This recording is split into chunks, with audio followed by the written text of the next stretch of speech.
Ils ont 1 heure pour allumer le lanterneau de la tour et prévenir les Rochelais que des envahisseurs arrivent par la mer. Alors le début du jeu va se passer menotté. Est-ce que tout le monde est d'accord avec ça? Aucun souci? Ils sont tous prisonniers accrochés à une chaîne. Pour se libérer, ils doivent résoudre des énigmes. Il fallait trouver un code pour se délivrer des menottes.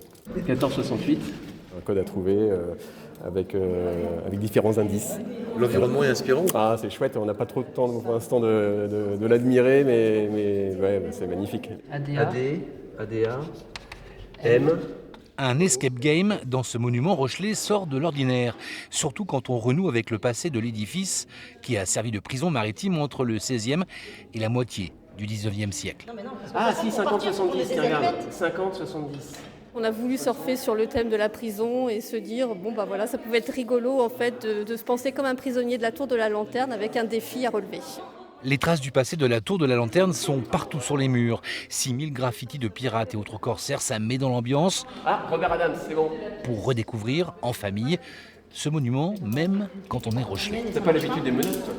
L'angle des prisonniers, ça vous parle?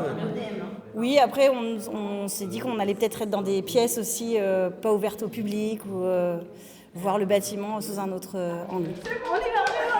Cette escape game vient d'être mise en place pour étoffer l'offre culturelle de la ville. Et à première vue, ça fonctionne. Il faut qu'on trouve une salle, on est censé être dans une salle. L'histoire ne nous dit pas si cette famille a finalement passé la nuit enfermée dans la tour de la Lanterne.